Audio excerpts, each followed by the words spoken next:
आदरणीय प्रधानमंत्री जी, आपको नमस्कार, सादर प्रणाम। आज मैं बेहद व्यथित हूँ और मैं सीधे आपसे बात करना चाहता हूँ। अगर मुझसे कोई हिमाकत हो जाए, कोई भूल हो जाए तो मुझे माफ़ कर दीजिएगा। दिल्ली में अगले हफ्ते से घर घर राशन पहुँचाने का काम शुरू होने वाला था। मतलब अब एक गरीब आदमी को राशन की दुकान पे धक्के नहीं खाने पड़ते, बल्कि सरकार बढ़िया तरीके से अच्छे राशन पैक करके उसके घर भिजवाती। सारी तैयारी हो चुकी थी, टेंडर हो चुके थे, सारी तैयारी हो चुकी थी। बस अगले हफ्ते से ये शुरू होने वाला था। ये क्रांतिकारी कदम होने वाला था और अचानक आपने 2 दिन पहले इसको रोक दिया। क्यों सर? आपने ऐसा क्यों किया? पिछले 75 साल से इस देश की गरीब जनता राशन माफिया का शिकार होती आई है। पिछले 75 सालों से हर महीने फाइलों में जनता के नाम का राशन जारी होता है, पर उनको मिलता नहीं है। अधिकांश राशन चोरी हो जाता है। ये राशन माफिया बहुत ताकतवर है सर, बहुत ताकतवर। आज से 17 साल पहले मैंने इस माफिया के खिलाफ आवाज उठाई थी, इस माफिया को ललकारने की हिम्मत की थी। तब मैं दिल्ली की झुग्गियों में, एक एनजीओ में काम किया करता था। उन झुग्गियों में गरीबों को उनका राशन नहीं मिलता था, उनका राशन चोरी हो जाता था। तब हमने हिम्मत की गरीब लोगों को उनका राशन दिलवाने की। नतीजन हम पर 7 बार खतरनाक हमले हुए और एक बार तो इन लोगों ने हमारी एक बहन का गला काट दिया, लेकिन भगवान के दया से वो बच गई उस वक्त। तब मैंने कसम खाई थी कि इस व्यवस्था को अपने जीवन में कभी ना कभी जरूर ठीक करूंगा। तब तो दूर दूर तक सपने में भी नहीं सोचा था कि एक दिन दिल्ली का सीएम बन जाऊंगा। पर कहते हैं ना कि जब आप निस्वार्थ भाव से कोई संकल्प करते हैं तो ऊपर वाला भी अपने तरीके से आपका संकल्प पूरा करने में मदद करता है। इस ब्रह्मांड की सारी शक्तियां आपकी मदद करती हैं। इस राशन माफिया के तार बहुत ऊपर तक हैं सर। 75 साल में आज तक कोई सरकार इस माफिया को खत्म करने की हिम्मत नहीं कर पाई। दिल्ली में पहली बार एक सरकार आई है जिसने ये हिम्मत दिखाई है। अगर ये घर घर राशन व्यवस्था लागू हो जाती ना सर, ये राशन माफिया खत्म हो जाता। पर देखिए ये राशन माफिया कितना ताकतवर निकला। दिल्ली में ये योजना अगले हफ्ते से लागू होने वाली थी और 1 हफ्ता पहले इन्होंने इसको खारिज करवा दिया। आपने ये कह के हमारी स्कीम खारिज की है कि हमने केंद्र सरकार से इसकी अप्रूवल नहीं ली। ये गलत है सर। हमने एक बार नहीं, 5 बार आपकी अप्रूवल ली है। ये रही सारी चिट्ठियां।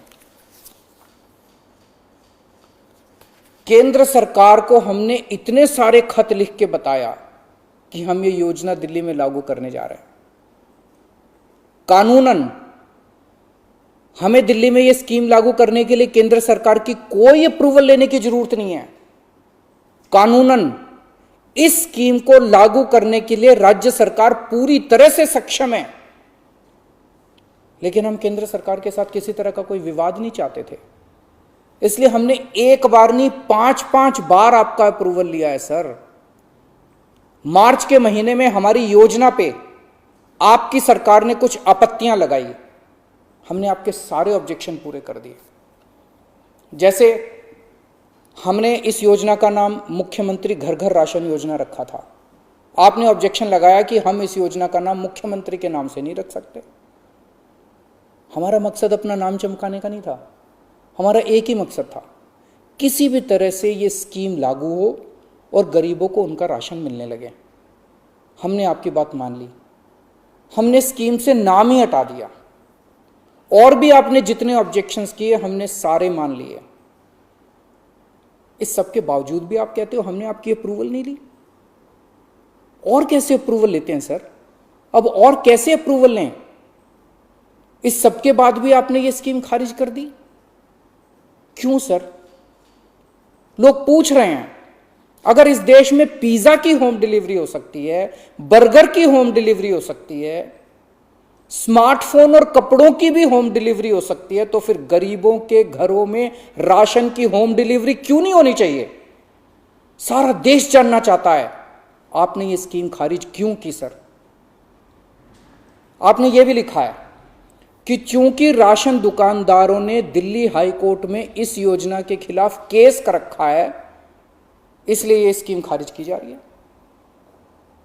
इस बात पे आप स्कीम कैसे खारिज कर सकते हैं?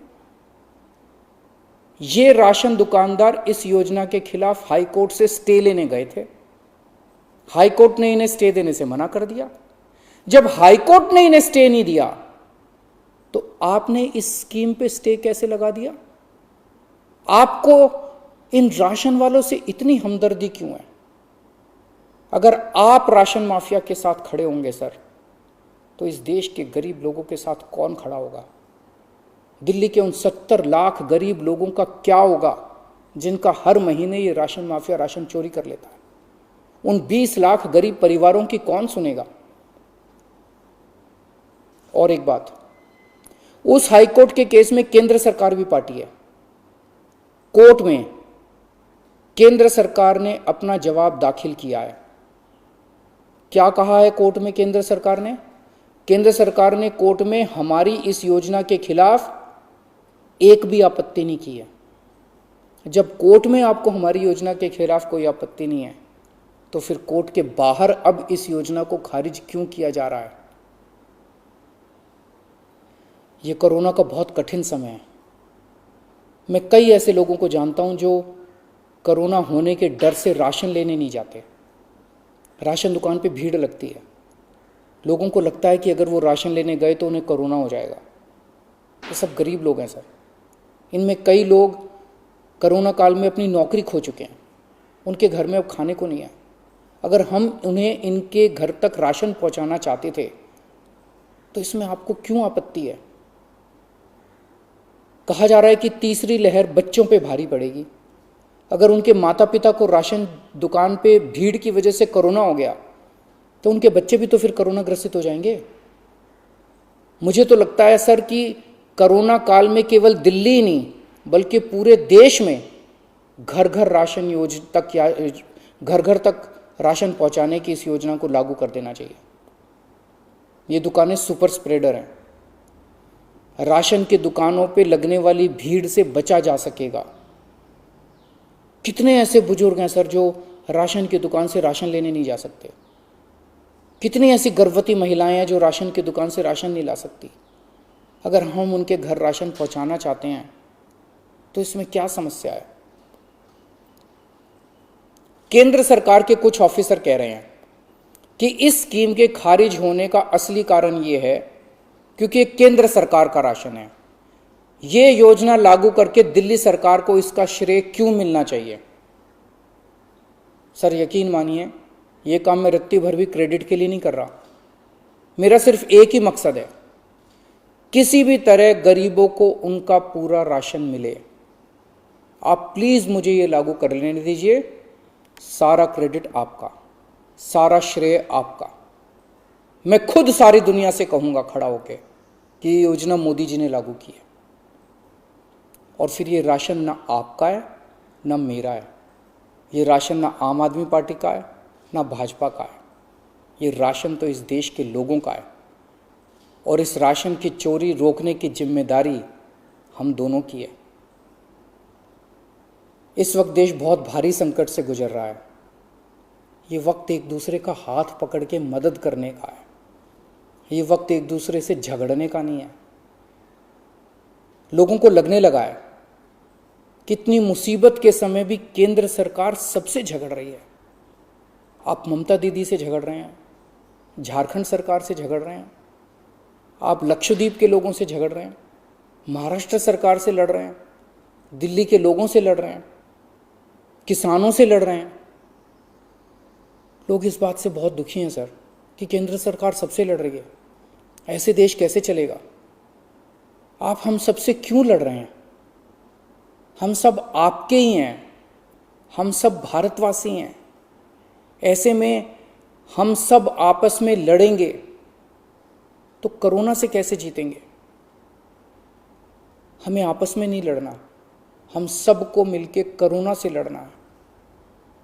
कल सब लोग अखबारों की ये हेडलाइन पढ़ना चाहते हैं, मोदी जी ने दिल्ली सरकार के साथ मिलके दिल्ली के हर गरीब के घर राशन पहुंचाया। ये पढ़ना चाहते हैं लोग टीवी चैनलों पे ये ब्रेकिंग न्यूज़ देखना चाहते हैं कि मोदी जी और केजरीवाल ने मिलके दिल्ली के लोगों के, गरीब लोगों के घरों तक राशन पहुंचाया। लोग ये खबर पढ़ना चाहते हैं सर, लोग ये खबर सुनना चाहते हैं। लोग ये नहीं सुनना चाहते कि केंद्र सरकार ने फिर से दिल्ली सरकार से झगड़ा कर लिया, कि केंद्र सरकार ने फिर से दिल्ली सरकार की एक और अच्छी योजना पर रोक लगा दी। मैं हाथ जोड़ के दिल्ली के 70 लाख गरीब लोगों की ओर से आपसे विनती करता हूं, सर प्लीज इस योजना को मत रोकिए। ये राष्ट्रहित में है, इसे होने दीजिए। आज तक राष्ट्रहित के सभी कामों में मैंने आपका साथ दिया। मैंने हमेशा कहा है कि राष्ट्रहित के किसी भी काम में राजनीति नहीं होनी चाहिए। अगर कोई विपक्षी पार्टी की सरकार भी राष्ट्रहित में कोई काम करती है, हम उसका साथ देते हैं। राष्ट्रहित के इस काम में आप भी हमारा साथ दीजिए सर। अभी तक की सरकारों ने देश के गरीब लोगों को 75 साल तक राशन की लाइन में खड़ा रखा। इन्हें और अगले 75 साल राशन की लाइनों में खड़ा मत कीजिए सर, नहीं तो ये लोग मुझे और आपको कभी माफ नहीं करेंगे। जय हिंद।